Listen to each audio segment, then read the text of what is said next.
Республиканын Коргоо министрлиги аскерге чакырылуучуларды электрондук каттоого алууну сунуштайт. Бул тууралуу маалымат жыйында Коргоо министрлигинин жергиликтүү түзүмдөрүнүн башкы аскер башкармалыгынын башчысы Руслан Абдрахманов билдирди. Анын сөзүнө караганда, аталган министрлик июль айында өкмөттүн токтомун долбоорун элдик талкууга чыгарган.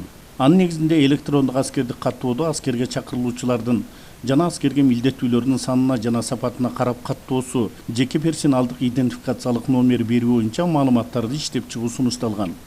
Документтин баарын алмаштырууга биз Коргоо министри аскер бөлүп, электрондук бөлүп сунуштап атабыз.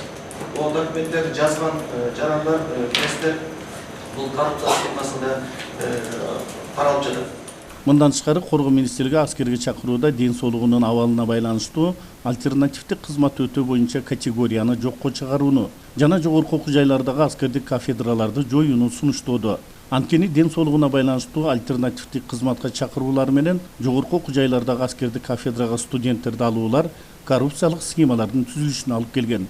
Студенттердин аскердик кафедрасында даярдоо үчүн тандоо системасы жана ошондой эле билим алуу коррупция көрүнүштөрү болуп жатышат. Ошондуктан жарандардын коомчулуктун тарабынан негиздүү нааразычылыктар жаратууда. Ошондон улам жогорудагы бөлүктөрдүн жоюлушу аскер комиссариаттарындагы пара алууларды токтотуп, мөөнөттүү аскерге чакыруулардын контингентин жогорулатат деп кошумчалады Абдрахманов. Өлкөнүн күч түзүмүн реформалоонун алкагында дагы бир топ сунуштар бар. 2009 жылдан тартып 2014 жылдар аралыгындагы кызмат өтөөгө чакырууларга жасалган анализ бир катар кемчилдиктер менен көйгөйлөрдү ачыктаган. Ал эми аларды чечүү үчүн кечиктирилгис чаралар зарыл, деди Абдрахманов. Каныбек Темиров, Санжар Андагулов, Саясат KG маалымат порталы үчүн.